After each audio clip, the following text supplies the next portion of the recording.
Welcome back, everybody. Today, I'm going to teach you how to manage report and dashboard folders in Salesforce Lightning Experience. Whether you're organizing your team's analytics or setting up proper access controls, mastering folder management is essential for keeping your Salesforce workspace clean and efficient. Let's start by creating a report folder.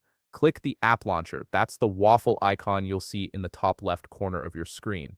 In the search bar that appears, type reports and select it from the results.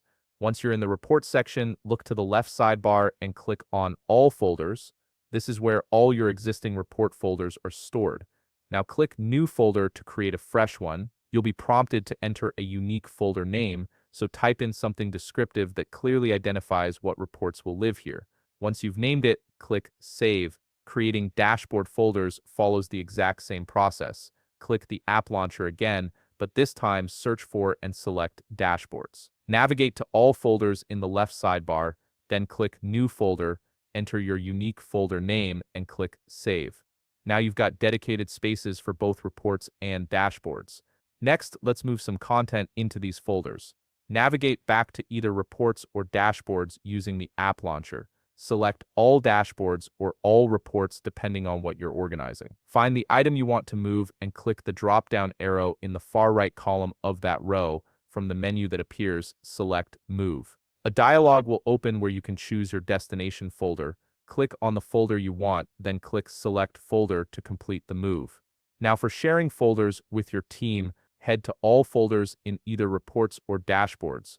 Locate the folder you want to share and click the drop-down arrow in the far right column next to it. Select Share from the menu. Here you can search for specific users, roles, or groups who need access. Assign them viewer, editor, or manager access depending on their responsibilities. Viewer allows read-only access, editor lets them modify contents, and manager gives full control including sharing rights. Click Done to save your sharing settings.